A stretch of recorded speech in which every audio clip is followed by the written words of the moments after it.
All right. Welcome everyone to our meeting. We're going to start with calling the meeting to order. And next thing we'll do is City Secretary or Georgia, would you please call roll call? Okay, Ms. Mary Korleski, Here. Mr. Gilbert Ayala, Here. Mr. Alejandro Garcia Jr. He is actually out. He called in, there was a death in the family, so he was unable to make it. Ms. Trish Garcia, here, and Mr. Manuel Rodriguez. Here. All right, if everyone will please stand for the Pledge of Allegiance. I pledge allegiance to the flag of the United States of America, and to the republic for which it stands, one nation, under God, indivisible, with liberty and justice for all. I'm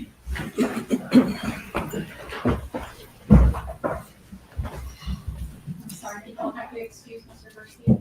Yes, we have to make a motion to excuse. Second motion, do we have a second? Second. Make a motion. Okay. That's done for motion. There we go. We have a motion to excuse Alejandro Garcia. I motion. Second. So Mr. Rodriguez has first motion and Gilbert has seconded. All in favor? All in favor, say aye. Aye. Opposed? Any nays? Motion carries. Motion carries. All right, next will be a hearing from the citizens. Do we have any, Georgia? Mr. Sonia, did you want to do citizens' comments? Were you going to do citizens' comments?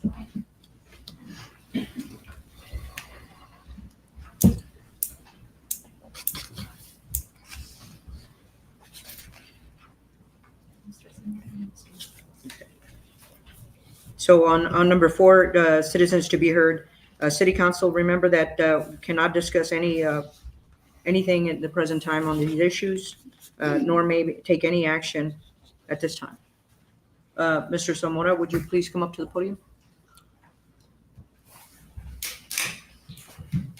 Thank you, Mayor, Councilman. The issue that I bring in front of the council is something that has, gone on for over 20 years. And it has to do with a sewer line that the city imposed on the property without proper protocol. And while Mr. Dolorino was here, they started talking about eliminating some easements that were not usable anymore.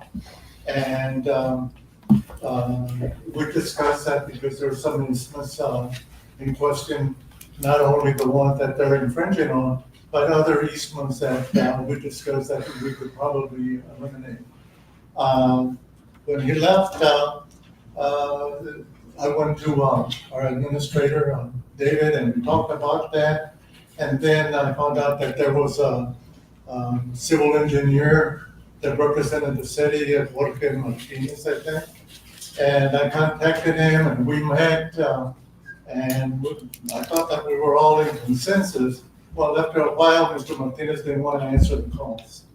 I went back to our administrator, David, and he said that the issue was on the hands of our attorney.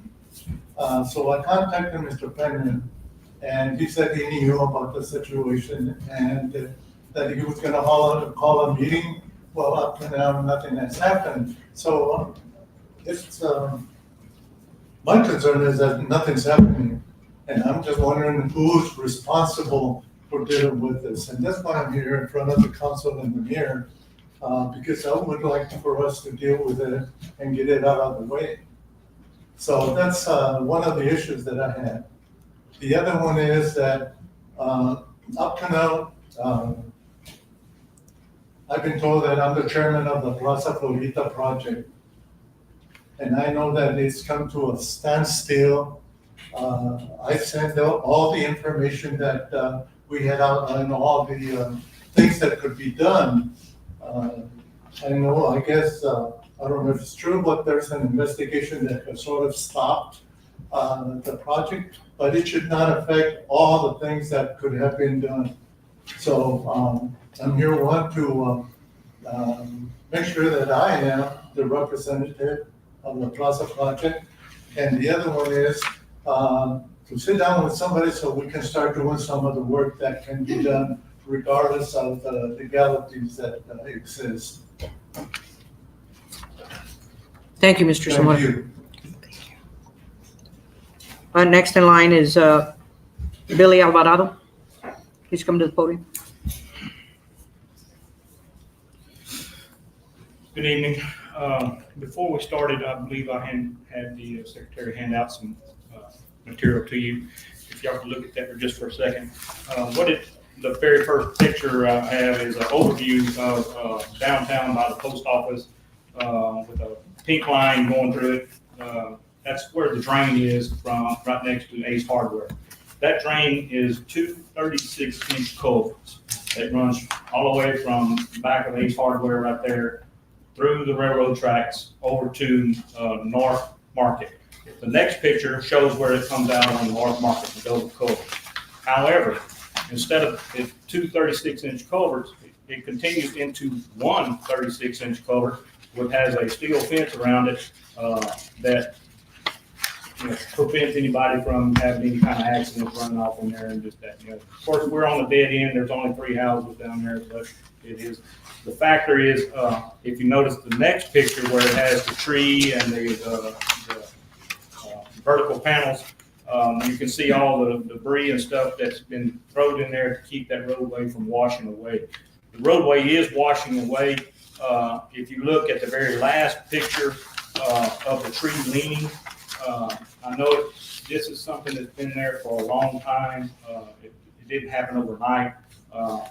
I'm part of an emergency response crew with the Department of Transportation.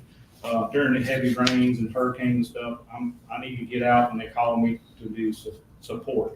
One night I tried to go out and there was at least a foot of water across the road because it could not go through the culvert. It was coming out of the rain so fast it was going across the road.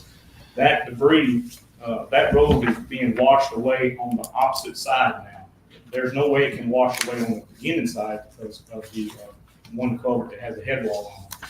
But it is washing away on the other side. And now it's causing this tree to lean. And eventually that tree is going to fall across the road. And I was speaking with my neighbor, and he was having some issues with all the debris and trash that's coming from all the upper areas in the city, going through the drain and going out on his property. I talked with the Texas Commission of Environmental Quality. He was told by someone here in the city that it was a navigable waterway. Well, it's not. That navigable waterway does not become navigable until it gets down to Mustang Creek. That is a drainage ditch. He has the opportunity to go in there if he wants to and reroute that drainage ditch. And according to him, he wants to reroute it over there behind them red buildings and let y'all deal with all the trash going out over there. I don't want to see that, but if y'all can work with that gentleman, I'd greatly appreciate it. On the second thing, and I have several things that I'm new to the neighborhood. I don't have no ties to here. I asked for a open records request for city personnel to pay here at the office. Quite frankly, I was really shocked at the pay people get. One, that stuck to me right off the bat was the city secretary's position, making right at $80,000. This is a town of about 4,000 folks. I did a comparable study around the area. City of Charlotte, 17,000. Their city secretary, 60,000. Jordanton, 3,400 population, 65 to 70. Pearsall, 9,000, and they only make 79,000. When y'all start looking at these things, do y'all reach out and do comparable studies? That I find ungodly about, because you have city laborers making $13 an hour. They're your backbone of the city. They're the ones out there in the heat, in the weather, in all the crap that they have to deal with, and they're making $13 an hour. That is something that's just, it's a shame. It's a real shame. And they probably have families that are trying to take care of too, so, when y'all get a chance, look at that. Mr. Alvarado, we'll have to stop you there. We're limited to 3, and you had 2 topics. and we'd like you to come back. Okay. I appreciate it. It's a Right. 3-minute minimum. We've given you the time. Appreciate it. Thank you very much. Is that the only signups we had, George? Yes. All right. We're gonna move on to number 5. This is the departmental and committee reports. We're gonna start with A, municipal court. Good evening, Good evening. Mayor, Council, Attorney Pena, how y'all doing this evening? Good evening. First of all, I know that being a municipal judge, I think y'all probably all have heard, oh, it's just municipal court. Well, read something today I want to bring to y'all's attention. It quotes, and this comes from our judicial training center, it says, "The public comes in contact with municipal courts more than any other Texas court combined. Therefore, the municipal court public impression of all Texas judicial systems is largely dependent upon their appearance and experience that they encounter in municipal court." So basically, municipal court, we're at the bottom of all jurisdiction, judicial conduct of any kind. So if we have a good impression, that's going to help them. They have to go on up even to the Supreme Court. So I did not realize that we had that big impact on individuals, but I guess we do. So thank y'all for allowing me to be your municipal judge. Also, in my office, we've just, Veronica Ramon has just been appointed the new municipal clerk. And it's going to be a pleasure to work with her. She's been with the city for some time. And she hopefully within the next couple of months, she will be able to attend a new clerk school that the TMC has for them. And she will be abreast of all the new legislature updates that are coming about, different training sessions that we both can go to keep the city abreast of what's happening. Then I'm going to be traveling all the way to Odessa to get my training hours because that's the last stop of this year's judicial training. I missed the boat on some of the others, so I've got to jump on that one and drive out to Odessa for my 16 hours of yearly judicial training that is required by the state of Texas for me to be able to hold that position. The code enforcer and I have been working closely together, and due to some of the cases that she's been filing, which have been several, they are still open, so therefore I can't discuss anything, but just let you know that we are moving forward with trying to get some final dispositions on each of these cases. Hopefully we'll keep our fingers crossed. Is there anything y'all would like to address with me? Okay, thank y'all very much. Thank you.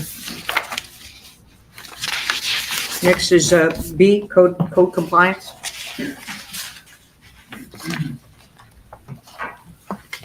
Good evening, Mayor and Council and Mr. Wright. So my May and June report was submitted combined in your packet. The June updates should be highlighted in red. If Council has any questions, I'll be happy to answer those. Just to update on the property of South Front Street, I finally got an approval to be able to clean and file a lien on it. So Mr. Robbie and his crew got started on that today. So the lien will be ready in the office tomorrow for Mayor to execute the lien.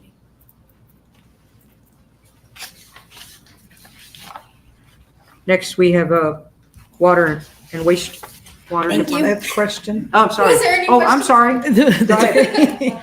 Ms. Thank Garcia, you. go. Ms. Polanski, go ahead. I was just wondering, and looking at this, you say there's a lot of mail-out citations. Just wondering if they've been coming in. There's a few that have said they will do their own demolition. Have we followed through? Have they done the demolition?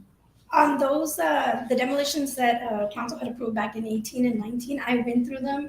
The set of 2018 had only 2 that hadn't been demolished. The 21 had several. We do have some that have been making payments. They haven't paid in full, so therefore we can't do it until they've completely made the last payment. But I've also, as you can see on the last page, or second to last, I've also been working on some new ones. So if they file a municipal assistance application, we'll work with them as far as payment arrangements, but the demolition actually can't take place until it's paid. But the people that say they're going to do it themselves, have they started doing it? Have they not doing it? I've had 2 complete demolitions since Okay. I've done the code enforcement.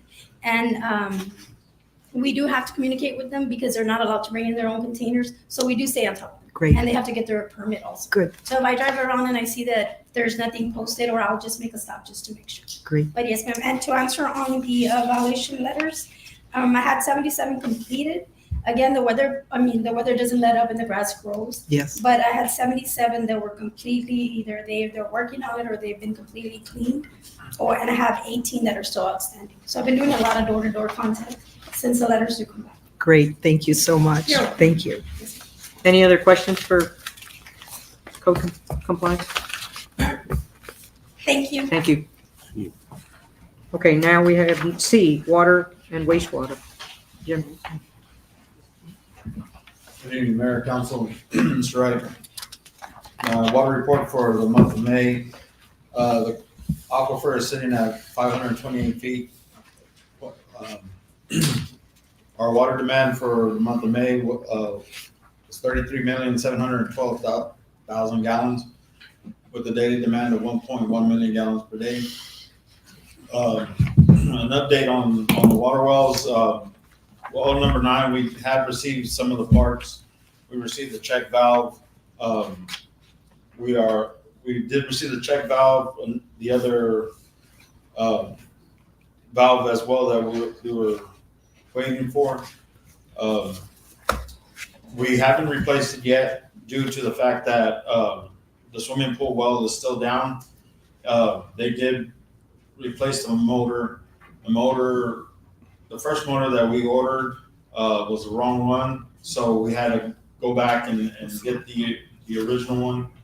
So that they came in yesterday, put it on, we got it running, so we did flush it out, took samples in the day, so hopefully samples pass, we'll have that well back online, and we'll look to fixing well 9 to stop the check valves from leaking and the air release valves that are also worn on that well.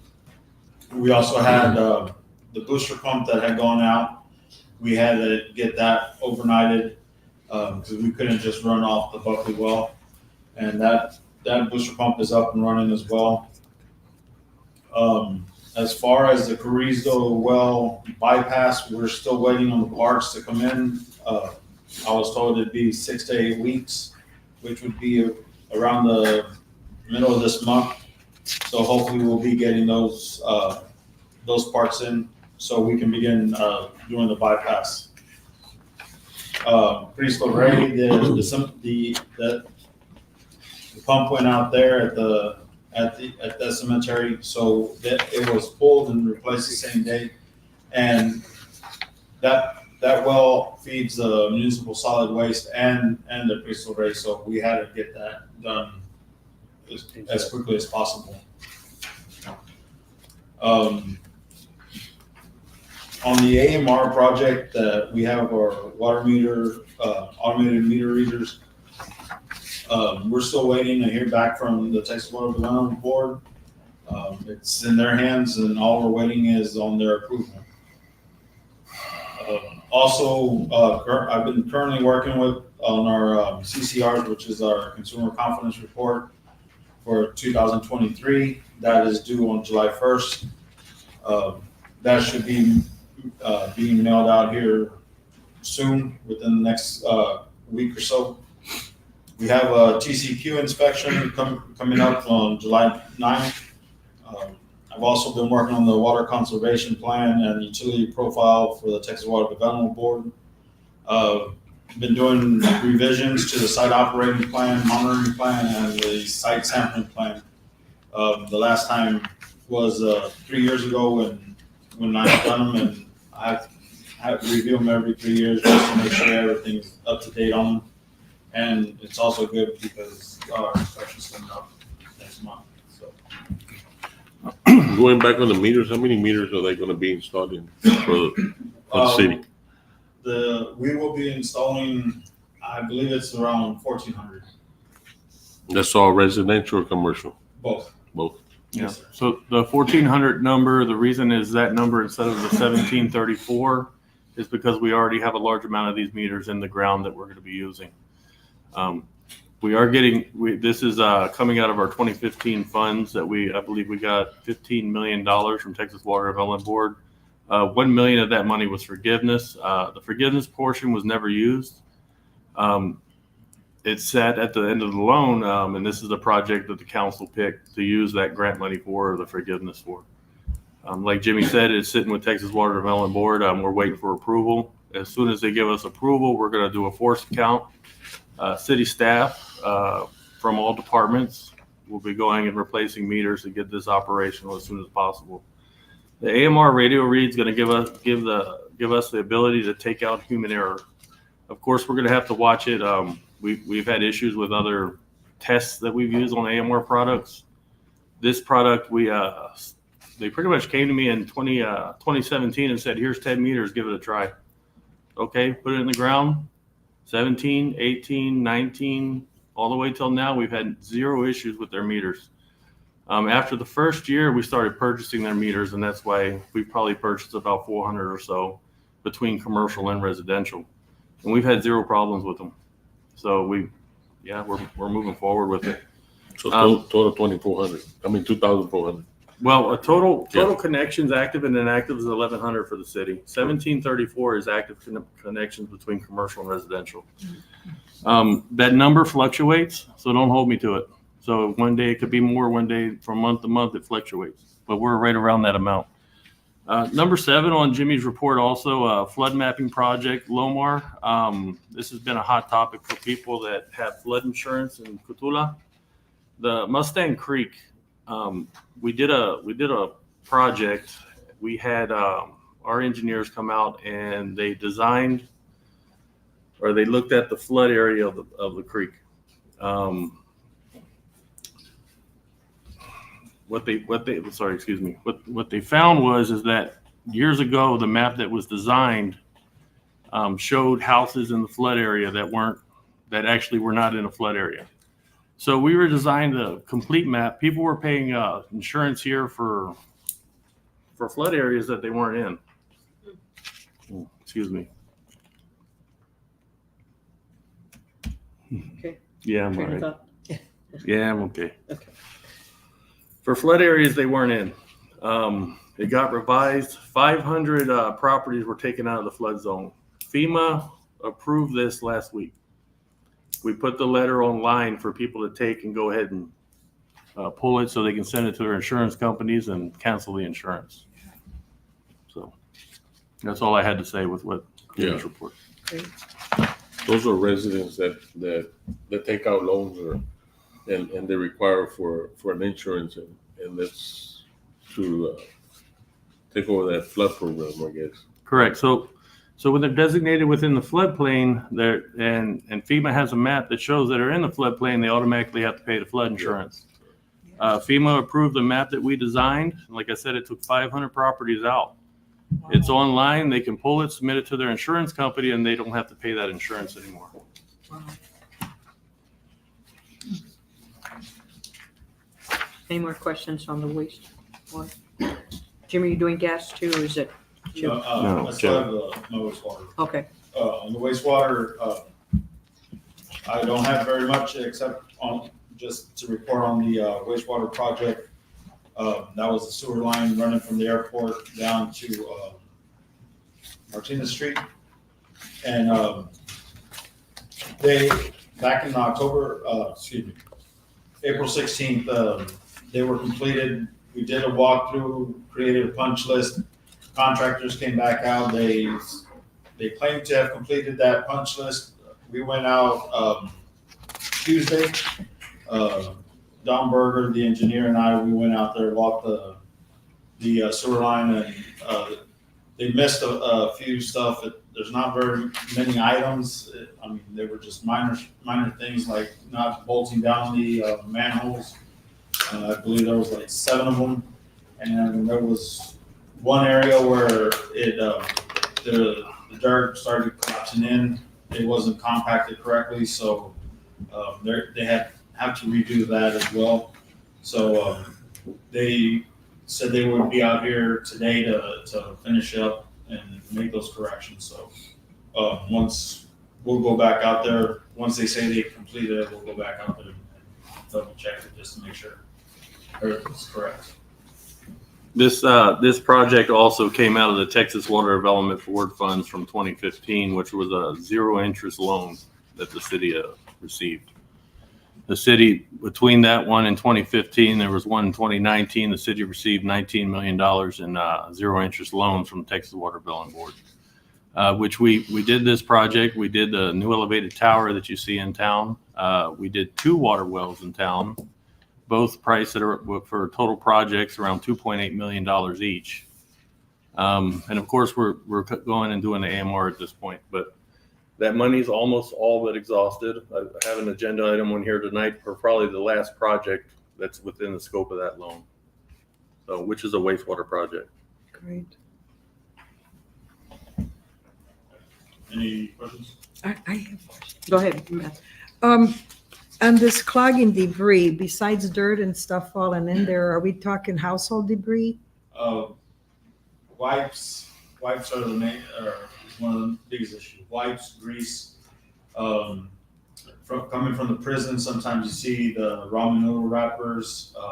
It's just pretty much wipes. Wipes are one of the biggest issues. I know we had this issue before years ago. Is there any way to screen or do something so this kind of debris does Yes. not go to our pumps? Yes. Do we have bark screens on that? We do have one, but Mr. Wright said, later on, we're gonna have an agenda item for that Okay, on great. our wastewater project. Okay, So we have- great. Thank you. Any other questions? Okay. Thank you. Thank you. Thank you. All right, now we'll go into the gas department, their report. But before Sevio starts, just want to let the council know that in 2019, Mr. Juan retired. At that time, I was at wastewater, and a few other things. I took over that department temporarily. We hired another guy into that department. Did not work out very well. At that time, I asked Jimmy, with all the other things that he has to do to manage that department. The intention was to never put all the departments together. Chevel, he's gone. He's done his instructional classes. He's taken all his tests. He's passed, I believe it's 23 tests. He's passed all of them, and he's doing his field qualifications at this point. He has done a lot to improve in the short amount of time. He's done a whole lot to improve the department. And I feel very confident with him in there. So we have separated the departments, and now he is the department head of that department. So, and Jimmy is back to doing the water and wastewater. Yes, congratulations. Welcome. Great. Sir, go ahead. Good evening, City Council, Mayor, Mr. Wright. So for the month of May, we had 6 gas leaks. 2 of those were completed, and we have 4 scheduled for repair. We are waiting on parts to come in. They should be here sometime mid-July. The locates for May, we had 79 locates. Preventative maintenance, there's things that we do every day. We go to the regulator station here in Cotulla. We get reads from the meter, pressures entering, leaving the regulator station. We check the area for leaks, corrosion on the pipes. That's also while we're doing our patrols, we check, the risers for corrosion, leaks, anything like that. We also check for our cathodic protection of the lines through the meters, casings, and certain points that are installed into the main lines. Like Mr. Wright said, I'm starting field qualifications this month. Borough Commission, they came in, they did an audit on our DIMP program. The DIMP program is the Distribution Integrity Management Program. It's basically how we keep up with our main lines, our steel lines. So they did that audit, and they gave us 2 citations. The first one was for not completing our work plan that we sent in for the years of 2022 and 2023. The second one was for not replacing 8% of distribution main lines. Those are the 2 things that they found we got cited for. We are working on getting those resolved. They should be done, resolved pretty shortly. So So replacement of distribution lines. We have areas in town that are high risk. And high risk is going to mean that either the line is in poor condition or it's near a high risk facility like a school. So we can have a brand new line next to an elementary school or a high school and it's considered high risk. Of the lines in town that may be high risk, that have leaks and have degradation, so we identify that. We actually have a computer program, and we have our whole system on that program that shows conditions of every line throughout the city. And it's populated by the amount of leaks we have in the area and exposure, and we see the line at that point. Those lines, you might have, in one area, you're going to have maybe 200 or 300 foot of line. Well, the Railroad Commission says every year I want 8% of that replaced. So if it's 300 foot, we're doing maybe 80 feet. Above and beyond, we do try to do a little more. And like Eusebio said, in 22 and 23, we had a supervisor in there that we had problems with, and we got hit for it. I have every confidence that that's not going to happen again with him. The end result of the Railroad Commission, I will let you know also, is that they no longer want steel in the ground.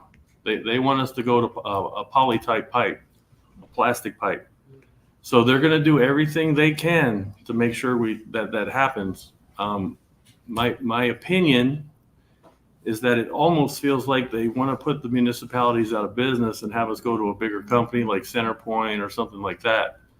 And they are very crucial in everything that we have, and that's very good that we only got 2 violations. Yeah. Because it really does feel that that's how the direction they're trying to go. So sorry about that. Those violations come from the Railroad Commission. Directly from the Railroad Commission. And of course, we all know when it comes to a state entity, part of their budget's coming from violations. So they're here to find something, or they're going to find something. So it happens. We didn't get any fines. It's just violations that they Right, noticed that yeah. they corrected. Yeah. So there's no fines right now. Also, state entities, generally what will happen is they'll do an alleged violation. And if we throw our hands in the air and we do nothing, then the fine's coming. Exactly. They will generally give us a chance, but they're going to find something. And a copy of that letter is actually sent in my name. Correct. We received That's that. correct. Yeah. So, To stay on top of it, right? Oh, it's not. No, we're on top of it. I- So I- go ahead, Sorry. go ahead. the gas price that we received from West Texas Gas, I haven't got that invoice in yet. But on my July report, I'll include May and June. So we'll have that. And that's the end of my report. So do we have any questions? I do, I have one, kind of off what you have, but Okay. what I wanted to know a little bit, and maybe you and I and David can discuss it a little deeper. How are we connected through Dilly? Is this the gas lines that come through Dilly? Yes. Or is it, How are we Yeah. connected to Dilly? We're not connected to Dilly though. No, Okay. the main line, I think, is Dilly, right? right? Yeah, so Okay. West Texas Gas is connected to Dilly and Cotulla in Dilly. So we have a separation there. Okay, Yeah. And then we're here and Dilly's over here. okay. So there's a definite. So we have oversight of when that would go Absolutely. down or something. Thank you. Okay. That's what I want to know. Can you speak about the bypass also a little bit? Okay, West Texas Gas, their lines are transmission lines, so they have to do pressure tests. They have to go a time and a half of the pressure that they normally operate at. They're gonna be doing that in July, I believe they start the 16th. So we have to get gas for our system through third party. So we're gonna be renting a trailer through CNG. And we're gonna set it up at the city gate over there in Diddy, because we do have customers in Diddy. So we're gonna set up over there, and they'll be providing us gas for the 3 days that West Texas Gas is gonna be down. Correct. Hopefully just 3 days. If something goes wrong, it could be longer, but hopefully just those 3 days. This is going to be an approximate $23,000 expense for the city of Cotulla. We did budget for it last year, so we currently have it in our budget. But that is going to happen. Dilly's going to have to do the same thing as we are, and I don't know what they're going to do, but On their part. on their part. So there should be zero. I'm being told that there should be zero interruption in service. That with the community shouldn't know it, but I still feel that they should be aware that it's happening, just in case something does happen. And we're covering that. Yes. I believe July 16th. So any other questions? No. Thank you. Thank you. Thank you. All right, we have, coming up next, streets and parks.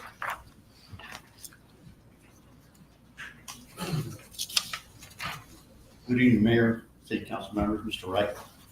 This past Saturday, we hosted a trash around cleanup, which turned out to be a very successful one, where 6 40-yard containers were full of miscellaneous debris. Approximately over 300 scrap tires were also collected, and the UTW is hauling them off for disposal. We also mowed grass, trimmed tree limbs, and removed miscellaneous debris at a residence at 601 J Street as per our code enforcement officer. We also removed brush and mowed grass at a vacant lot at 1006 Hidalgo Street, also as per our code enforcement officer.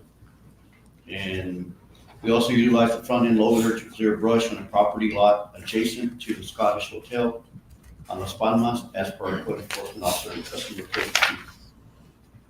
We also secured the Red Store building on Gulf Street, which used to be the Vasquez, with orange mesh safety barrier fence for safety purposes. We also installed speed bumps on Beckman Street and speed hump mounts made of cold mix asphalt, which covers the full width of the roadway on Full Baker and Stadium Drive to slow down traffic on residential roads. Robbie, can I ask you something on that one? Can you please explain to the council why we went through those to that asphalt on what was Sure, it? on the asphalt, on the hump, speed bumps, we did it because that street is paved, it's practically new. And so we didn't want to go back in there if we made it into speed humps, because those have kind of like nails or Spikes. something that go, anchors that go in there. And so it would have been tough for us to go in there and remove them, and we would have messed up the street. So with the asphalt, the cold mix asphalt, we'll just go in there and just move it out, and we won't damage the street. But that's why we put those in there. Good. We also, my personnel also utilized the London fogger to start fumigating for mosquitoes, and that's twice a week that we do that. And that's my report. Any questions? The London fogger was purchased, I think 2 months ago, came to council approved it. Staff went through training for the fogger. And how many people do you have licensed at this point for the chemical? You have 3. So there's now 3 people available that can do this, and the city has started doing it twice a week. And I believe you told me Tuesdays and Thursdays, is that Yes. correct? So I think it's been more than 2 years or 3 years that we haven't done it at all, and predominantly the county is taking care of it. So now have the ability to do it. So you do that all day long, or is that? No, I believe they start around 6:30 or 7 and do it till about 10 o'clock at night. In the evening. I have another question. Yes, sir. Where are we on the brush that was collected and we had gotten a bid? Remember that was on the last meeting? Yes, I still have a bid sitting there. Well, you want to answer it? You Sure. told I was me. expecting Tim to come back from Austin for the recycling center recycling. He was supposed to show up this week, but for some reason I'm going to get a hold of him. He didn't show up this week to give me another bid because of course it's overgrown now. So there's more brush piles up there. I was trying to get somebody else from I believe it was Helotes, Texas. Those guys never showed up and they never called me. And I've been trying to call them back and they never returned my phone call or answered me. So. Robbie, can you also tell the council how we change the procedure so we can mitigate this in the future? Yes, what we're gonna try to do now, and I'm gonna get my supervisors involved in this, that we're gonna have to, after we mulch, regrind all this brush and put it into mulch, we're gonna try to, well, it's supposed to be doing it, and I don't know for what reason they're not doing it, but we're gonna be using our mulch machine to go ahead and start doing it every time that people come in with brush. I know the county has been helping me a lot. I mean, the precinct 1, precinct 3, precinct 5 and 6, the commissioners are doing a great job in helping me with the brush being collected at, at easements. But we're gonna try to use our grinder, our machine, to every time they come in, I'm gonna put, I already spoke to Mr. Wright, and we're gonna put two employees there. And they're gonna be, as the brush is coming in, we're gonna be grinding. Right. Into mulch. And I believe that will eliminate some of the stuff. Right, we don't have the size grinder as these companies do coming in, so there will be some bigger stuff that they will not be able to grind. But there's a brand new grinder sitting there and we can use it, you know. And we can try to, because that quote that I have sitting on my desk is $33,000. And that's why I'm hesitating. I'm waiting to see if I can find something cheaper to grind it. And that grinder that we do have, is it big enough that it's gonna last for a little while, or is it? Oh, yes, it's practically new. Okay. We just got it from Revere. Okay. So it's- Anything else for Mr. Thomas? Okay. Thank you. Thank you. Thank you. Next is going to be sanitation.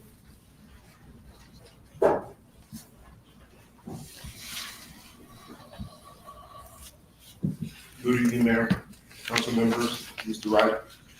In your package, you should have April and May's solid waste report. For the month of April, 34 total roll-off trips were made. We collected over 525,140 pounds of trash for residential and commercial around Cotulla. The transfer station that is open to the citizens, Winston and Sargent, collected 84,180 pounds of trash.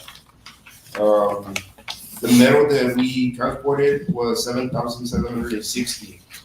We also had, for the month of April, we had a storm that came in April, and the county at the Early Nutrition Center, the pavilion, was knocked down by the storm.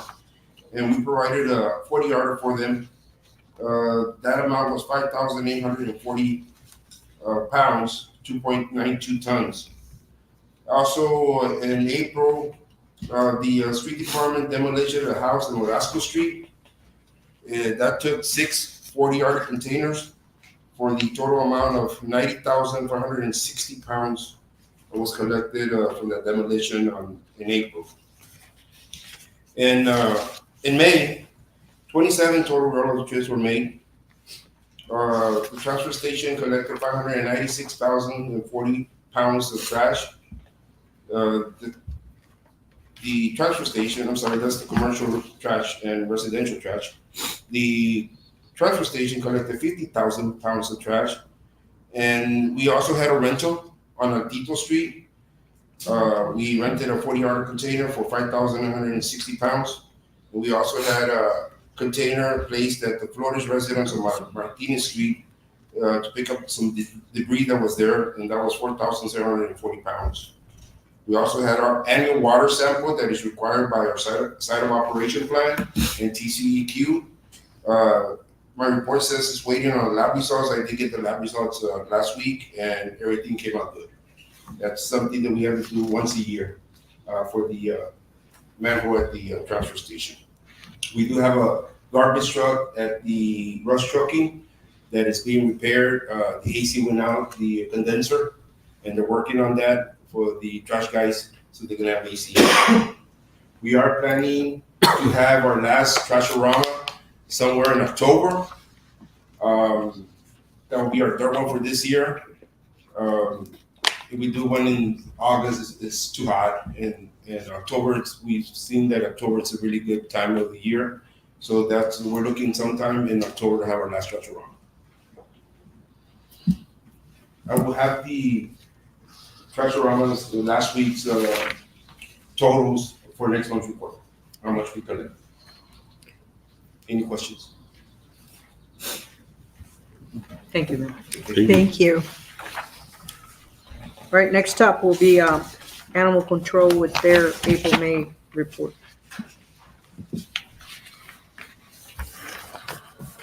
Good evening, council, mayor, Mr. Wright. I combined April and May together, so feel it easier. So for the number of work orders, we had 13. A total of 6 dogs were adopted locally. A total of 9 dogs that were surrendered. 26 more that were rescued, and those were sent out to various places like out of state, out of country like Canada, Vermont, Arkansas, places like that. 2 dogs that were reclaimed to the owner, a total of 22 animals that were picked up dead off the street, a total of 7 that were euthanized, and a total of 22 dogs that were picked up for those 2 months. 17 animals that were caught in traps, including cats, possums, raccoons, and out of those traps, 12 of them were cats and 1 turtle. And kennels are cleaned and sanitized daily.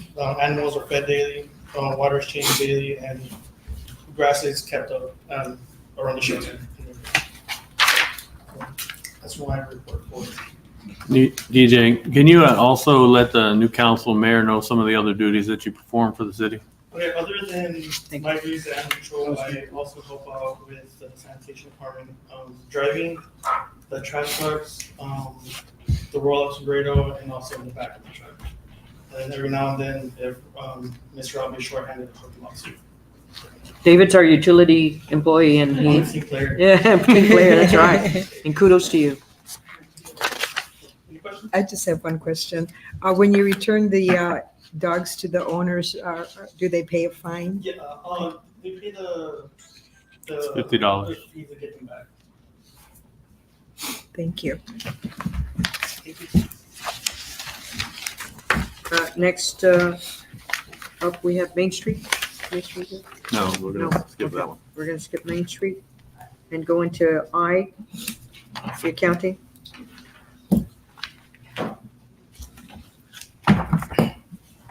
Good evening, Mayor, Council, Mr. Wright. First report up is going to be the sales tax collection. Since we weren't able to do last month, we're going to be covering 2 months. So the month of May, the sales tax collection was $198,850. For the month of June, it was $167,475. For total year to date, it's going to be at $1,707,421. On the second page, we're going to find the hotel and motel tax collection. For the month of April, starting the quarter, we collected $224,219. For the month of May, we collected $67,188. We're going to be going over the statement of revenue and expenditures. I feel like this would be a good opportunity to be running through the whole report, just so that we can get familiar with it and we can start going forward. So on page 6, we're going to find the general fund total.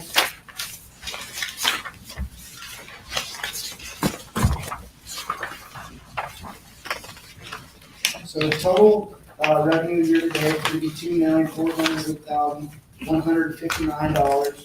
Total expenditures $2,073,590, which is a net income of $334,569.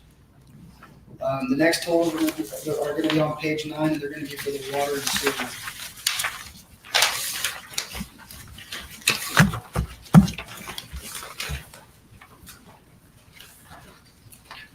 For the water and sewer fund, total revenue year to date, $1,090,991. Total expenditures, $996,635, which is a net income of $94,355. On page 11, we're going to find the gas company.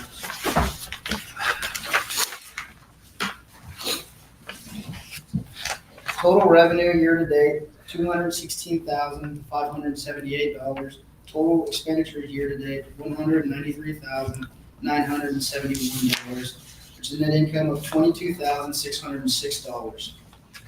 On page 13, we're going to find the solid waste department total.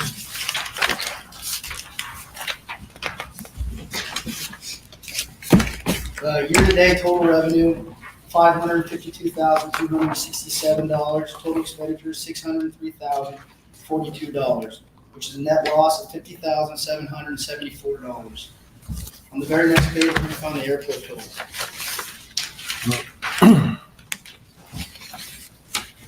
Total revenue year-to-date for the airport fund is going to be $173,463. Total expenditures, $28,577. A big part of why the revenue is very high is because we've been recently getting higher royalty checks from the oil and gas company, which is a good thing. We have a pipeline that runs through the airport, and the city has been getting royalties.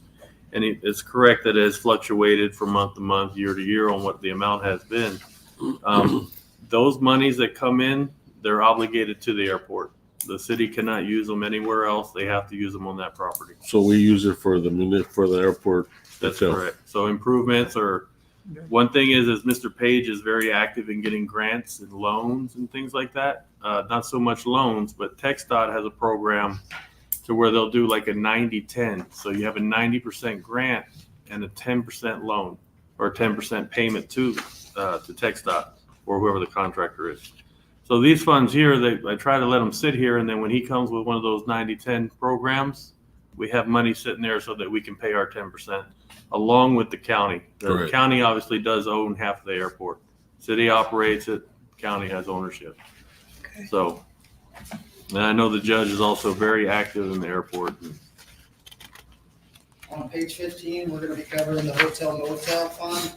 Total revenue year-to-date, $563,197. Total expenditures, $456,236, which is net income of $106,960. On the very next page, we're gonna be covering the EDC fund.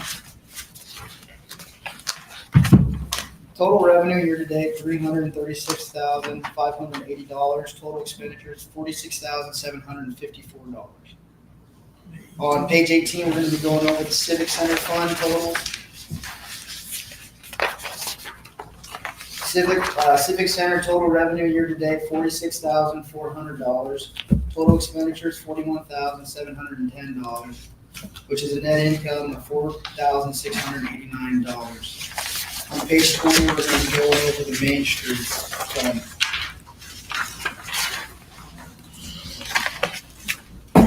Total revenue year-to-date for the Main Street program, $130,000. Total expenditures, $120,285, which nets the city $9,714. On page 21, we're going to be going over the debt service fund.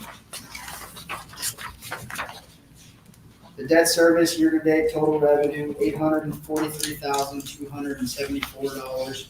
Total expenditures, $292,741, which is a net income of $550,533. Hey, Therese, can you real quick explain to the council the debt that the city has and that what we have to pay on a yearly basis? Yeah, so on the expenditure, below the revenue, you're going to see the expenditures that we budgeted for this year. There's some loans that we're going to be paying, totaling $1,100,000. The revenue is coming from the tax rate that the city Property tax. the city imposes every year at 70 cents. Part of that 70 cents is responsible for this debt service, and that's how we get the funds to pay for these loans. Which at 0.70 to $1, which hasn't been raised in 4 years, right? Yes, sir. So that concludes the statement of revenue and expenditures. The last report that's going to be attached is the check register for the month of May. Is there any questions? Thank you. Thank you. Thank you, sir.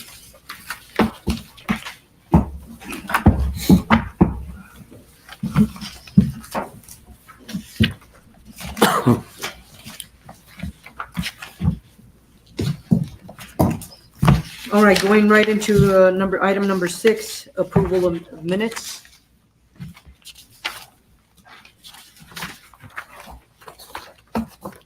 First one is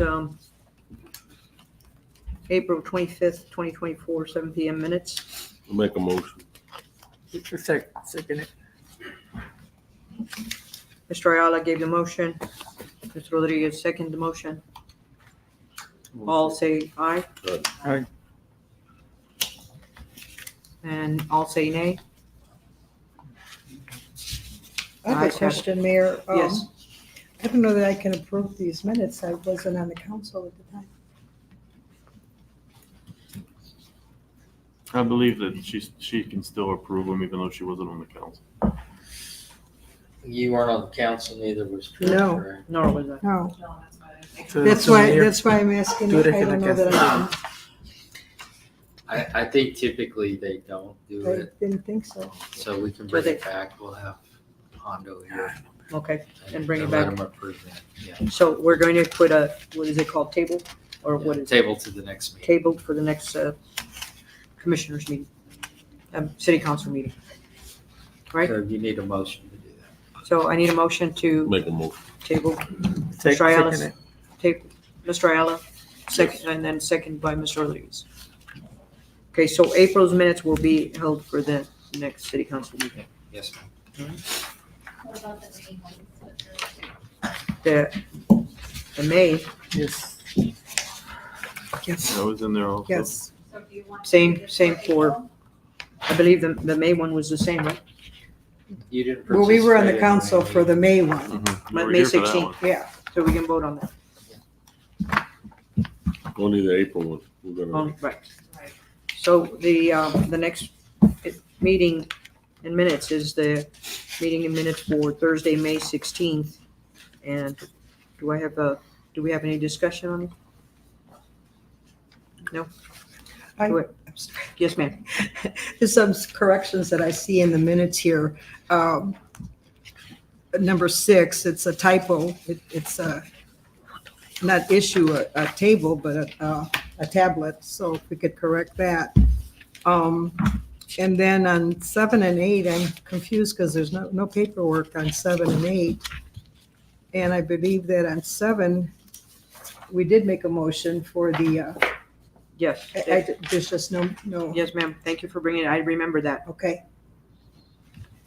So we need a correction on number 7. 7 and 8. And then we have a number 8 blank. Mhm. So that'll be tabled as well, right? Till we get a correction or, It'd be better than correct it. No. yes. Okay. You can approve it. with No, I the was going to say, correction. we can approve it. We make a motion to have them approved Okay. with those corrections. One at a time. Okay. So we're going to make a motion to approve the May 16th minutes with Georgia letting, right, corrections on number 7 and number 6 and number 8 and updates. Do we have a motion to approve the minutes? they make it. Mr. Ayala made a motion. A motion. Second. All ayes? Aye. Aye. All councilmen have voted aye. Any nays? All right, so we'll table that for the next, that's approved. Motion approved by the city council, May 16th minutes. Good? Thank you. All right. Item number 7 is a discuss possible action on a resolution of the City Council of Cotulla, Texas, removing Mayor Javier Garcia as a authorized owner and signator of all municipal bank accounts with Stockman's National Bank, declaring a public purpose incorporating recitals, providing a repeal, and setting an effective date. We have a motion for discussion. We have a motion to vote. I'll make a motion to remove it. I'll second. So we have a Councilman Ayala motion first and Councilman Garcia second the motion. Everyone who agrees to go ahead and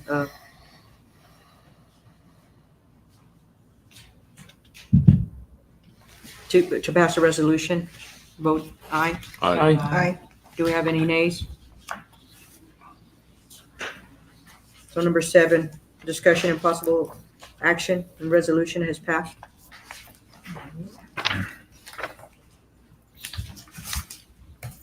All right, I lost my place. Here we go. Next one is number 8. Number 8 is discussion and possible action on resolution of the city of Cotulla, election number 1, alderman to serve as mayor pro tem in the event that, for 1 year, in the event that the mayor is not present. I believe that the councilmen would vote on that amongst themselves. And, They have to nominate somebody. Okay, And then, vote. do we have an, You can Motion to nominate more nominate. than one person too. I'll nominate Gary Marleski. I'll nominate Trish. So if you're nominating, then you need a second. Okay. Then Okay. then you vote on that person. If that one doesn't pass, then you nominate somebody else.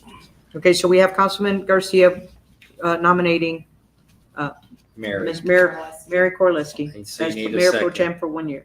And we need a second motion. I'll make it. Mr. Ayala, seconds motion. Okay. Next, All in favor? all in favor of Aye. Ms. Korolinsky being the Mayor Pro Tem for a year? Aye.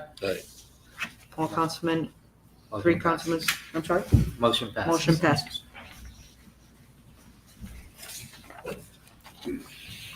Number 8 passed.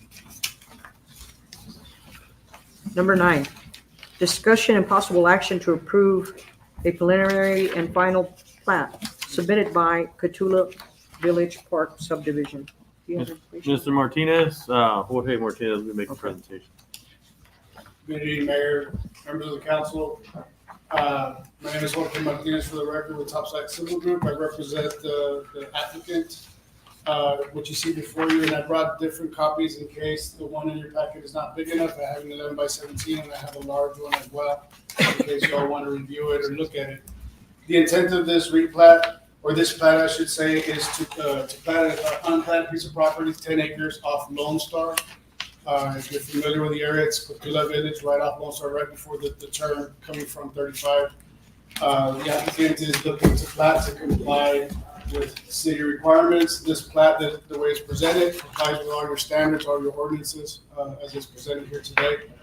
To be able to plat, they would have to provide a water service. There's already one there, but this is the one that would comply for the job.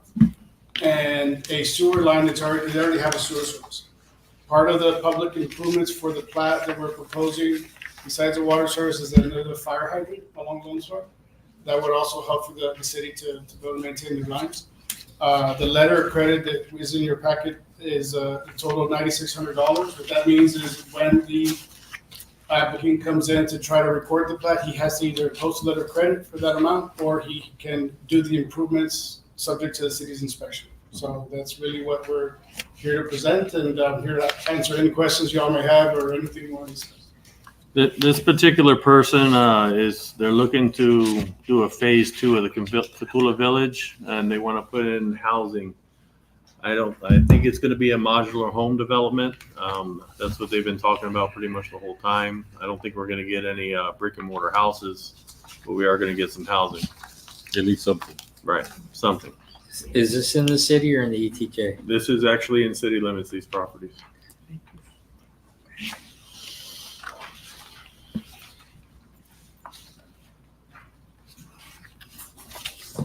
Then any other questions? This is the final plat. This is, Jorge, I'm sorry? it's the This is final plat? Preliminary final, yes, sir. Yes, sir. Preliminary. And no, preliminary and final. Preliminary. There's no public aside from service and a hydrant we can.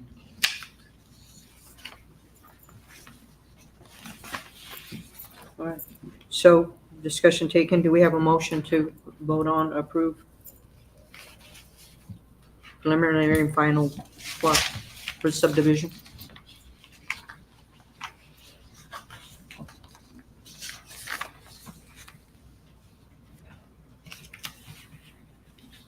Councilwoman, do you have any questions?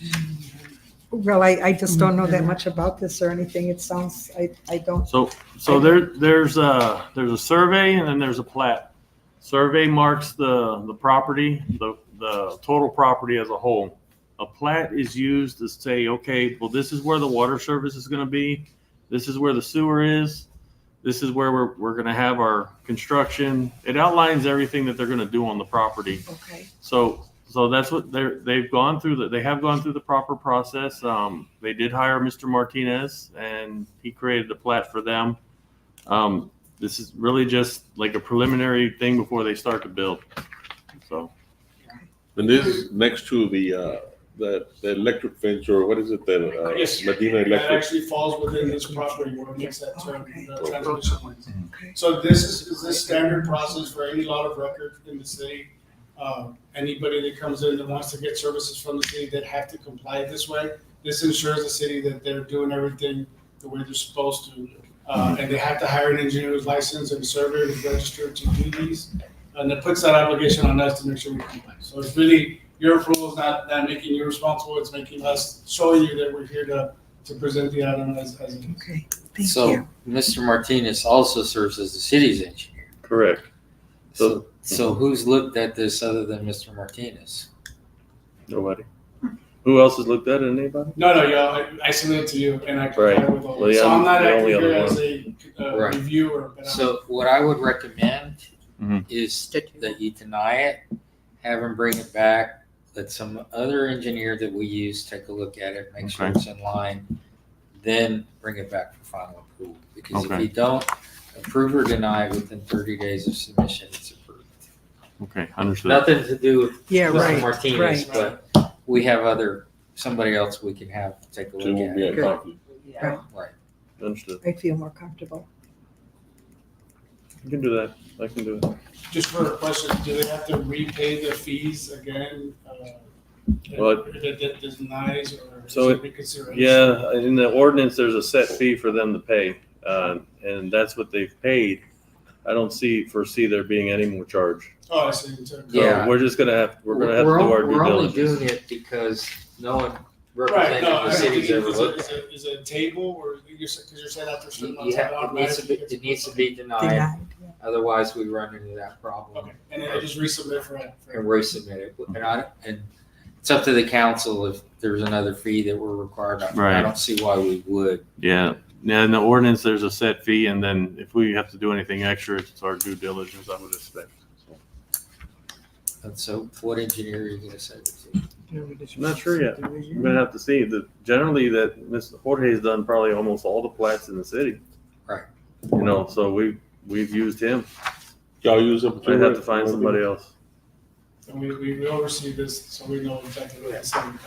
So I think in the future, we need to understand that if we're Conflict of approached by Mr. Martinez, which is fine, we just have to get somebody else to look at it on our side, unless you're comfortable with it. I'll figure it out. We'll find I mean, somebody. are you okay with the plat? I am. How it is, yes, I'm okay with it. It's really basic, so I'm all right Then- with it. Then if you feel like we don't need to send it to another engineer, then that's, Yeah, I would believe not. We're wasting more money on it. Because But it it's looks like just it's saying that it's done, the right way. I know Larry used to kind of eyeball them and, Right. it was not that hard of a thing. And we've I worked think the ones with that him are more before. complicated is when they have road Right. drainage and all the Right. items. Okay, These are so just- yeah. that's one alternative. The other is if the city administrator is fine with it, then I wouldn't think it would, it's not a requirement that the engineer has to look at it, but we usually rely on them to tell us yay or nay. And it's stuff like, is there 2 access points? That he's already said they've got to upsize the water line. Yeah. Are there any public dedications we need? Because it's already an existing. Right, it's existing. They went through annexation process, probably A while back, 2014. yeah. It's been a long time. They did a plat of the original property, came back okay. They did what they said they were gonna do on the original property. And like I said, they're extending, they're making a phase 2 to what they already did. Because they Those are separate packages that need to be submitted for permit. Right. Will be coming in after this process is done. I wouldn't see a problem. So to Mary's, basically what a plat is you're taking 4 acres or whatever number of acres it is, and you're breaking it up into lots. So it's never, after that point, it's lot 1, block, whatever, and that goes to the appraisal district. So they can identify it without, well, I think it's over here, go look for the stakes and things of that sort. So essentially you're changing the legal description, and the city requires adequate water, if there's a public dedications that need to be made, you have to have more than one way in and out of the place and things of that sort. And then they're also locked into the plat, and they would have to stay that way, and they could change it in the future, but then they'd have to come back to council. Vacate and replat. So it's filed with the county clerk, and it'll be on a map instead of there's a deed somewhere, but Mhm. you can go look at the map and you'll see what it was. But if it were to eliminate that conflict of interest, that might be something that you as councilman are comfortable with too. Just because it's never been done before and you would like it, start doing that would set precedents as well. I think we have done it before, but usually Larry was like comfortable enough with it that he'd say yes or no. Right. There was a time where none of this happened, and it wasn't too long ago. We wouldn't plat any properties. People would come in and pretty much just do whatever they wanted. At least at this point, they're trying to follow the process and go through the proper channels. I would make a motion. The motion One second. to approve or To deny? approve. To approve. I'll second the motion. All right, so we, after discussion on the possible action to approve preliminary and final plat submitted by Cotulla Village Park subdivision, we have had a motion to approve by Councilman Ayala and second the motion by Councilman Rodriguez. Do we have a vote with ayes, please? Aye. All councilmen? Number 10. Mr. Rodriguez, you Number too? 10 has a Yes, typo aye. Okay. on the price. Any nays? Okay. Number 9 is passes. Thank you for explaining. I appreciate If you have that. any questions? 82,400.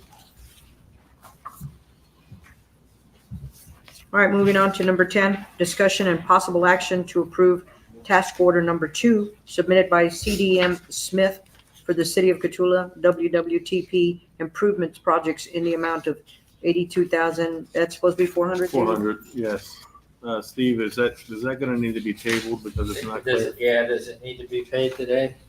No, we can table it. Okay, yeah, just table it and Okay. bring it back. So table it, we're motion to table Table. number 10 Table. for the next council meeting or in the Yeah. future? We'll probably table it for the next meeting.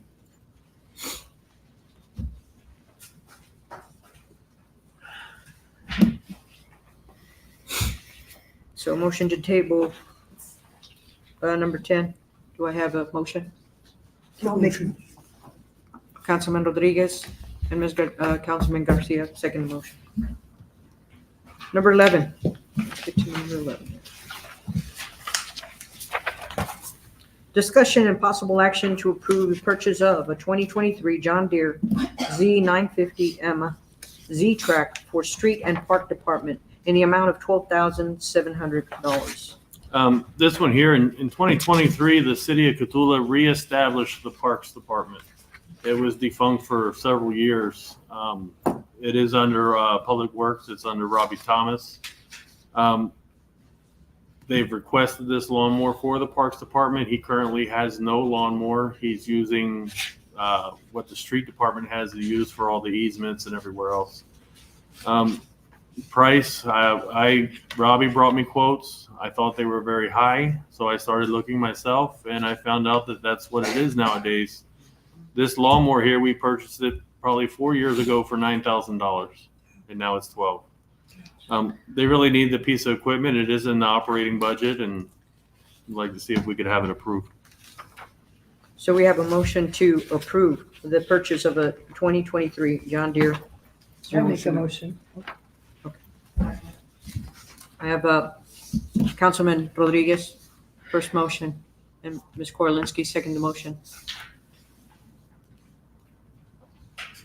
So do we have any ayes on approving the purchase of the zero radius mower? Aye. Aye. Any nays? The purchase is passed. Moving on to number 12. Discussion and possible action on the request of submitting by Cotulla Independent School District requesting permission to use the Alexander Convention Center with fees waived on the following dates. Those dates are May 24, 2024, and it's for the end of year service awards and luncheon. August 5th, 2024, welcome back convocation. December 14, 2024, first annual Christmas dinner and gathering, and May 23rd of 2025, end of year service awards and luncheon. You have a motion for discussion? Yes. Yes, ma'am. I have a question. I see a lot of other entities that request for the waive of the fee. I'm just a little concerned because we have to pay the electric. So I'm not too sure that I would be in favor of continuously waiving the fee for organizations such as the Cotulla High School, all of them that I see here. I believe that there should be a fee.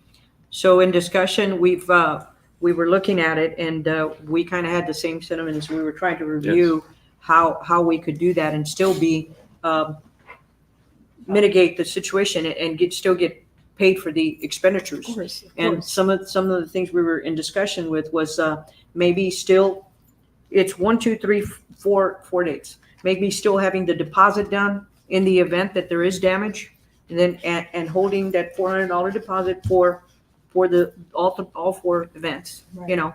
And then if there's damage and stuff, at that time that would be brought to them and say, hey, look, you've already finished off your $400. Another deposit will have to be to cover some of the other dates.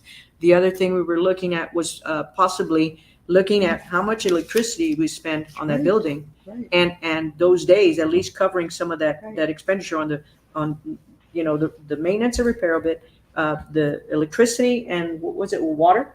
Right? Yes, water. And then at least having a base fee, you know, and not doing the whole thing. Right, I don't mean to be, you know, I agree. I just feel that it is costing us for water, electric, for the So, utilities. Yeah, so I tasked Trace to take all those charges and the amount of money we would bring in the convention center if we rented the convention center out a full month. And Trace, do you want to speak on that? February 2024 was a pretty packed month for the Civic Center. There was probably eight occasions where they rented the main hall. I'm sorry, 6. 4 of those fees were waived.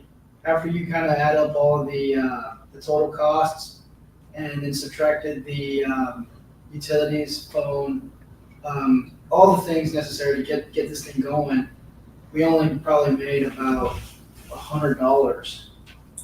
And After we paid all the utilities. Right, and see, our and bills. looking at the expenditures and the income from Right. this, I feel that something should be done with the. Plus the higher staff, so Yes. it is. Right. That's not even considering the salaries that Correct. Right. where the employees aren't. Right. So But my thing is that, and I understand we all have different opinions. When it comes to government entities, I know that we have, for example, the county, we have interlocal agreements with them. And most of the time, the county pays more than what the city part does. So I don't have a problem, you know, exchanging, you know, or having them, for example, the county using the Civic Center for whatever reason it is, a luncheon or meetings or whatever. Because at the end of the day, you know, the county is paid more dues than the city has when we do interlocal agreements like Right. paving streets and Mhm. et cetera. Mhm. So we have to look at the whole picture, you know, and that's me. But like I said, you know, that's how I look at it. Because there's times that, you know, go ahead. The issue is the city's had a habit of just waiving Right, the fees. right. Right. So it's not like maybe they wouldn't pay it. They're just like, well, we've never paid it before, so. Right. You know, and I get that. I understand it's a public purpose. City can do it. They can't do it for a private individual. Yes, that's different. It has to be, because it's basically giving a government benefit, it's transfer of money, sort of, for that. It's something that the council is well within its rights to have two fee schedules, you know, one for private, one for public use. And there still may be some, like, you know, the battered women's shelter or something. You know, you don't want to charge that, but the school can pay. You know, there's other entities that can pay. I mean, there are certain charities that are child abuse and those things, for sure, are ones you would probably want to waive. Right. Right. The main thing that we probably need to address is that we do realize that every month we have a meeting, we have at least 2 or 3 dates that we're giving away for free. Well, that's 2 or 3 weekends we have the opportunity to make money, and predominantly the weekend is when people want Yeah, it. we could run it. You know, so Right, that's when we exactly. make money on it. Exactly. A convention center, you know, I don't know or foresee that we need to make a profit on it, but we should at least break even, especially with the other circumstances that the city's in at the moment. Like Steve has said, we've talked about it a little bit, and you know, there could be a different fee schedule for 501c3s. You know, there could be a fee schedule altogether for the county and for the school, or if you want to give it to the county for free, because I totally agree. When we have a project or something like that, they usually take the brunt of the financial obligation. You know, the city has $12 million in roads. Yeah. Thanks to the county. Yeah. You know, those things are important. For me, they're important. Right. You know. I won't have a problem, giving it to the county or, a government entity Right. has helped us. Because I'm pretty sure if we needed something from the county that would help us. And they do, yeah. Or the school or whatever. It's a government, Yeah. private is different. I understand about private, we have to, Right. it's business. And especially people that they rent it and they come in to make a profit. Correct. You know, they sell alcohol, they have dances. And, Yes. that all needs to be looked at because you're I know. charging them very little I know. compared to other places. I know. You know, The other thing too is that even when you're charging the fee, you're not making much. right? No, we're not This is making a- nothing. This is a public facility. Right. And try to rent this place on the private market. They're gonna charge you, $5,000. Or more If than you're that. trying to make Yeah. profit, Yeah. yeah, 5 or more. So the AC goes out, things get damaged. Right. There's a wear and tear factor, even when you're charging, honestly, a very reasonable fee, even Right. at full price. Right. So. And maybe a graduated fee status would be something. I mean, the locals pay the full amount and they're not always throwing a dance. It's just a private party and everything else. They pay taxes, they pay their city bills, but they don't get a break, Yeah. So we hold those standards. One for other somebody making thing money. is that I'm not sure how this is kept up with, Mhm. but if we have a whole bunch of fee schedules and you got 4 or 5 people that they're going to, Currently, there's one person that they have to go to. Jennifer. There's actually, it's Veronica now. Okay. Jennifer's been transferred out of that department and she's going to be in the Main Street program. So it will be Veronica at this point. I actually I have another agenda item for the website on here, and I'm probably going to talk about the convention center at that time also. So there's some changes that internally I would like to make, and convention center's one. So but I can talk about that on the next item. Okay, so do I have a motion to vote on the discussion of the approving or denying, or how do we go about that? What do we want to do with that? Either let him have it? My motion is to allow local government entities to waive their, fee, and because if we would ask other government entities to help us out, I'm pretty sure that would help us, not charge us for it. Would that be without coming to council, or you want to continue them coming to council for approval? Whatever the mayor thinks. Yeah. What's on right now though is the This is Catula the school. Independent School.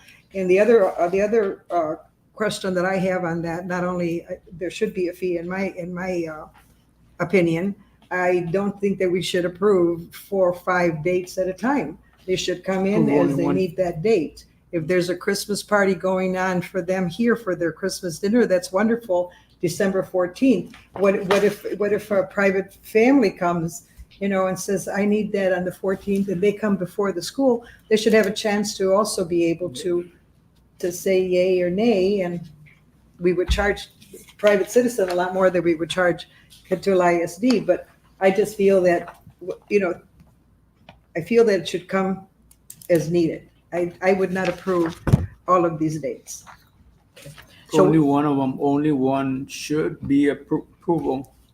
Only one of them, because the same as Kowalski says, I mean, we have to give others a chance, and I'm all for it. I'm all No, for I am too. waiving fees for schools, for the Government. county, and I'm all for it. But only one of them, only one. We should give others a chance as well. Like one out of Uh, Yeah, no. You- Only So like one this date at a this is already time coming instead up of all of already. these. May 24th. Okay, we have this event, so that's the one that we supposed to waive Be approving. or Not- not all. May 24th is already gone. That Yeah. that one they've already done. I mean, just an example. That was They just had put the it. event. Well, May 24th, they had the event. And what we've done in the past is we've required them to pay the fee. And then we come to council for ratification. Council has ratified it in the past. And then they would get a refund. The only thing is that the city has every second of the month on every Thursday a meeting. But how about if they had, something going on before even going to the city meeting? Right. That's the only concern I got. You understand what I'm saying? Oh, I see. I see what you're saying. And they're not going to be able to be approved or not. Right. That's where we've had instances where we've And ratified. that's why it. May 24th is there, because it was already, Yes, this was. it was okay. So do I have a motion to approve August 5th? Yes, I motion. A second. That would be the one you're working on. And to have the whole fee waived or charge them the deposit? Well, I think that everyone should be charged a deposit because you give it back to them if there's no damage done. So that's an easy And are peasy. we waiving, do you want to completely waive the fee? Or did you want to, Currently, the way it is, and it's good about how the council's saying, but if there's damage, we give it for free, and there is damage, we're paying it. Of The city's course. also paying Of that course. loss, so Of course. The way it should be Specifically. is before you allow that entity or any private entity is go over that person who's going to be in charge and going through checklist and making sure that what they see is everything is in complete condition. So we have to take that word of that individual and anything broken that was not on that signed contract, then that person has to pay for it. Right. and there is a walkthrough? Yes. There is a walkthrough. So I'm pretty sure that a government entity, me personally, they're not going to not deny, not fix it or whatever, if they break it. Right. True. So, are we I mean, we ready? have to trust our government entities. I mean, that's what I think. And you're considering the school a government entity? Yes, That's what I was going to say. Do you consider that a government entity, because it's funded by the state government. it's funded by the And citizens' taxpayers. taxes? Yeah. Yeah, it's Texas, Yeah, correct. our taxes. It's like the city is a city. It's a government entity. All right, so here's a question. Discussion, we did the discussion. Do I have a motion to vote on the approval of August 5th, letting the school have the independent school district having it without any fee? I'm making a And- motion of that. And with a deposit of $400.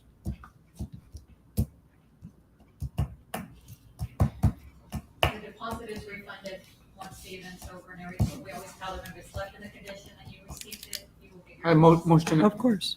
You second the motion? I motion. I made a motion. You made a motion with the $400 deposit. Yes. Okay. Yes. Councilman Rodriguez seconds the motion. Now we have a vote on allowing August 5th, not the other dates for now, but August 5th, right? Yes. For them to have it with a deposit of $400. Do we have the yay approval? Yay. Yay. Aye. And do I have the nays? Nay. Ms. Garcia, yours was a Aye. aye, okay, Yes. aye. So we have 3 councilmen. Motion is approved.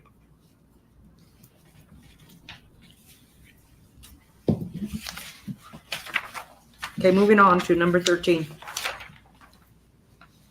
Discuss an impossible action to approve quote submitted by Civic Plus in the amount of $6,125 for the annual recurring fee, with an annual recurring fee of $5,445 for premium web services.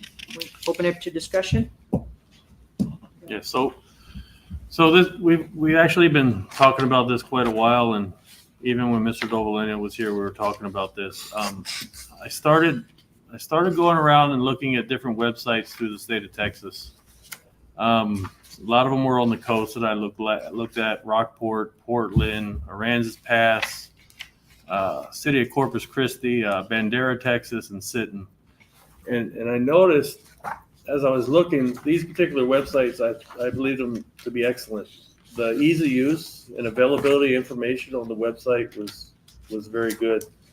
And as I looked at every single one of these cities, I noticed that this company that we have on our agenda tonight, Civ Plus, was the people that designed the website. Our current website was designed by a city staff member, and it did good. It was partly functional for what we had at the time. We did it out of because COVID. We never had a website before that. There has been outreach of the community that they want to see more transparency, and this is a way to do it.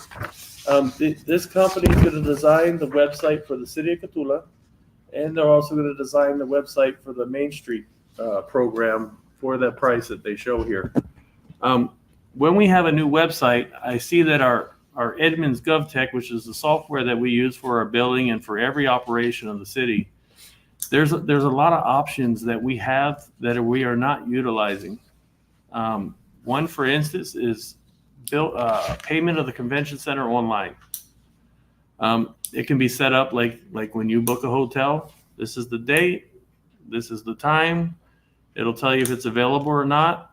They can pay online, and everything's taken out of City Hall. You know, of course, we're still going to have people that want to do it at City Hall, but this will make it to where they have the availability to do it online. They don't have to call City Hall or anything. Parks Department, I see that there's software that we could add to our website. So for events or rentals of the parks, things like that. Inventory, city inventory, which I asked Juan Mendoza, it's another task that he has, to create an inventory for the city of Cotulla 3 months ago. Actually 4 months ago. He populated a lot of the equipment, material, tools, everything that we have, trucks, and he has it right now saved on a USB drive. Or Edmunds GovTech, where they actually have software to do this. So he can have a barcode, shoot with a gun, a piece of equipment goes out, water parts, we can keep track of it. And I have tasked him to do that. And of course, he won't be in the office all the time because he's going to have to go out, and when they take parts, he's going to have to release them. Something else we've never done before, you know, and I really feel it needs to happen. We have more parts now than we ever did. You know, the red bar, well, where they're at there's more than there's ever been. There's a lot of money sitting there, you know, and I've learned very well that we just can't trust everybody, you know, so from staff to community to everyone. And our supervisors would be able to have that training as well and be able to. So when they shoot a part, it'll go directly to the software in Edmunds. So, and I got a little off track because I was actually really excited when I saw this, you know, all the things that we could be doing that we're not. Yeah. You know, there's a lot of, you know, there's a lot of accessibility of our workers, you know, in different areas where they go to ACE, you know, get so many, you know, elbows, 3/4 elbows, 1 inch tees and all that. And when you're going to use only 2, but the other ones, what's going to happen with the other ones? We don't have accountability of what we're spending. Correct. So there's too much, you know, overspending. We did make a policy saying that they're not allowed to spend more than $50. At that point, they need to get approval of anything over $50. and it kind of controls it. Georgia gets the invoices every month. They're itemized invoices, and we can POs. yes, from the POs, and we can see what they're spending. So if we see any inconsistencies, the person's name's right there that purchased it. Yeah. So we do know exactly what they're doing, and that's another thing. It's been like that for some years, but you know, I don't know in the past it was looked at, or I don't know how it operated because I wasn't in the position. And that's a good thing about, you know how much inventory you have and how many items are being used for what street or what, job you're doing, and you can justify it. Right. Right. What you use it for. And then you replace it as you go in. That way you Yeah, don't have then- to buy the whole thing at one time. Correct, because you don't have inventory, and then we don't pay attention, and we have emergency after Yes. emergency, and all of a sudden we have another emergency, and we don't have what we need, and then we're in trouble. Yeah. We're going to ask the city of Dilley, we're asking Pearsall, Carrizo, and we shouldn't be like that. So, and the thing is that you do need to store some inventory when it comes to plumbing. The gas Emergencies. department, I think, is having issues and not keeping enough in stock because of supply and demand or for whatever reason. But I know that the last time there was a big freeze, I actually provided some of my stock because I stocked myself, and I provided it to locals because Sure. there wasn't any, Sure. and it wasn't going to be here for several weeks, and there was people in need. Yeah. And I gave away some of my stock. I didn't have a problem. So And also. it's a good thing. So also, since I'm a little bit off track, but since we're touching on this, Miss Georgia, she found a company that's going to come in and do customer service training for our office staff and our supervisors. Yay. That's going to happen. Let's get back on. So we're gonna have etiquette and all that. That's going to happen. That's going to happen next week on Friday, and we will be closing City Hall for 4 hours for that training. Good. Once we have that training, I'm going to hold them to it. David, come back to the discussion, please, on 13, and the funding you already had. Remember you said something about it? Yeah, so the IT budget. The IT budget, we have a $50,000 budget line item. The money is available in that line item in our budget. Okay. So I'm really just looking for approval from the council to proceed. All right, so we have Councilman Garcia motioning to approve the quote submitted to Civic Plus, the amount of $6,125 with the annual reoccurring service fee of $5,445 for the premium website. Do I have a second? A second. We'll give it to Councilman Korlitsky. She'll second the motion. We have an approval and it passes on number 13.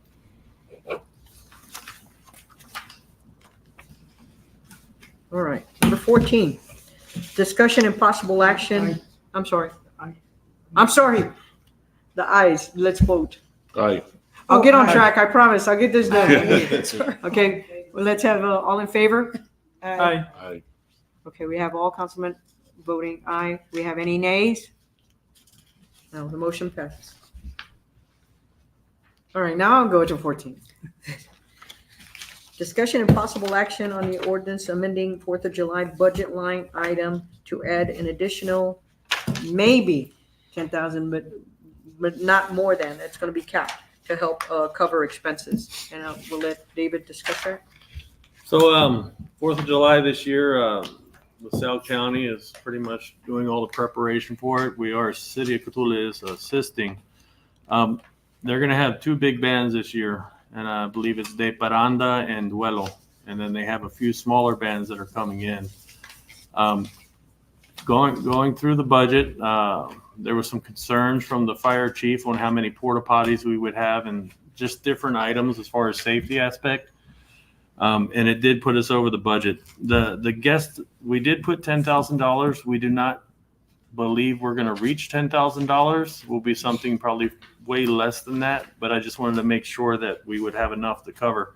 I have I didn't directly speak to the judge, but in the committee, I asked the committee to please donate 50% of what the city's donating, so we cover it 50-50. So if it's $7,000 over, we're going to do half and they're going to do half. The money on the city side, this is a hot tax eligible item. And as the council all knows, we can only use that money for certain things. And Entertainment. this is one of them. there's some estimations that I believe they're thinking between 6,000 to 10,000 people may show up. Possibility. We don't know. Ramon Ayala, we're guessing that there was maybe 5,000 when we had it last year. They scheduled a very good event. They got 2 really good bands for good prices, and we got one last year, and we were still around the $100,000. So, my recommendation is to go ahead and move forward with it. This is something great for the community. Yeah. Oh, yes. Hotel, motel.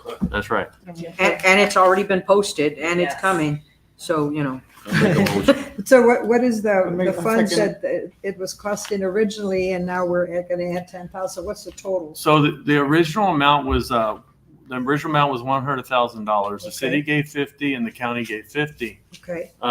We are estimating that we're over between probably around $6,000 to $7,000. Okay. We are going to go back and look and see how we can tighten it up if there is any way, but I really think it's kind of tight where it is. So No, it's good. all right, so I'll make a motion. I you make a motion? second the motion. Okay, so I have Councilman Ayala with the first motion, second motion by Councilman Rodriguez. All in favor? Aye. Aye. Any nays? All right, motion passes to allow for a cap, right? Correct. $10,000, So not to not exceed to $10,000 not to expense exceed. on number 14. Motion passes.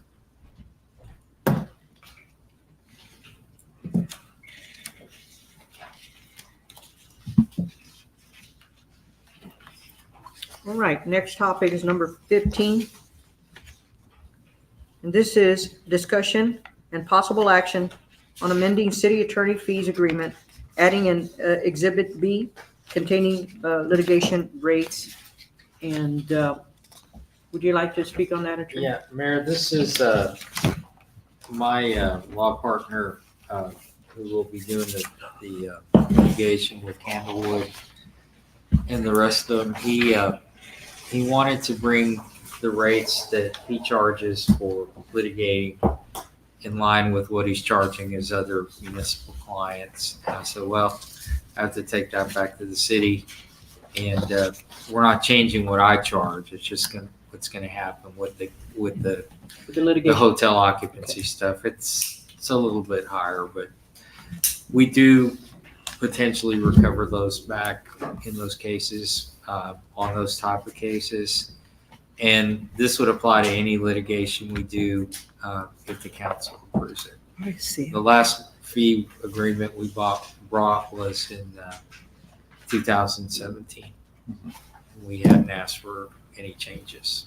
I kind of looked at, and I did on my own, looked a little bit, and I really think that the fee that Mr. Pena is charging is minimal compared to other attorneys. I'm seeing fees of $350 to $450 for these type of things, and I believe you told me it was around $250 is what you were looking Yeah, for. it's in your packet. Yeah, it is.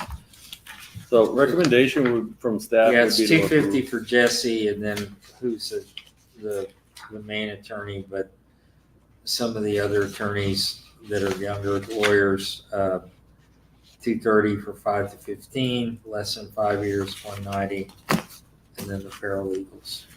So you mentioned that you hadn't raised your fees. I have You not. said you're staying the same as Exhibit A, or is you're going to go Mine's up as well? Exhibit A.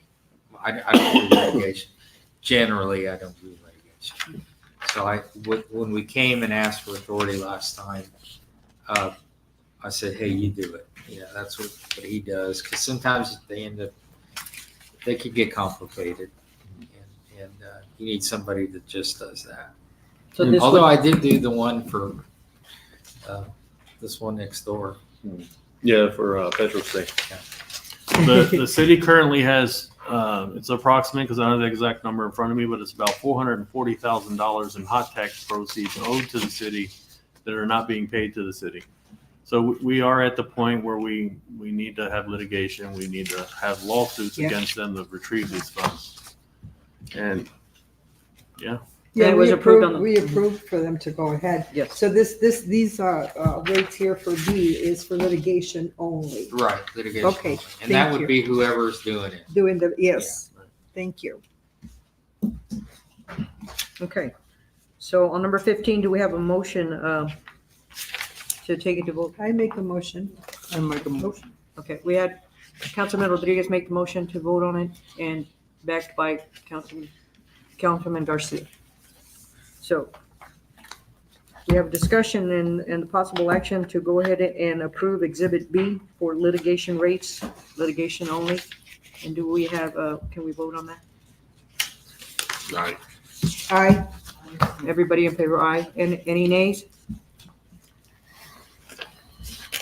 Here's where it's aye or nay. Mr. Rodriguez?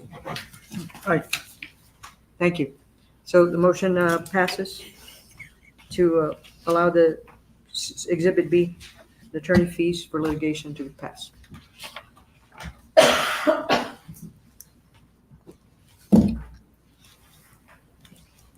Number 16, we're going to have a closed session for Government Code ANN dot, and then a section 551.071, consultation with attorney, 55174, personal matters. Current time, 8:46.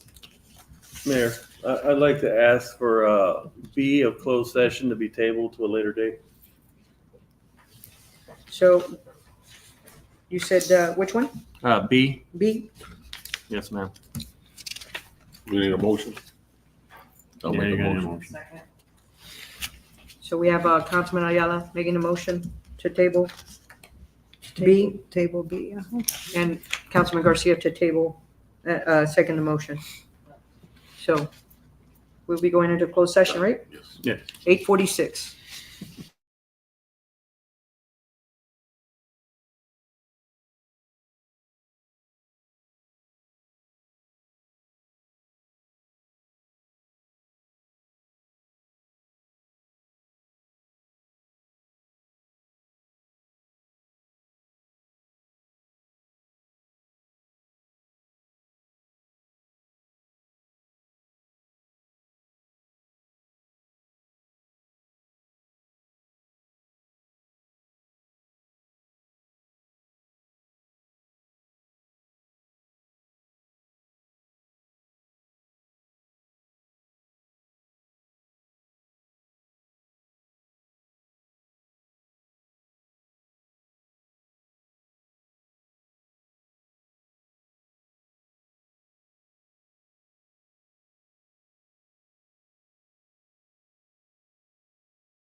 taken care of every day.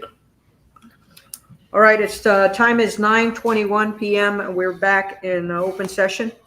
On closed session, item A, no action to be taken.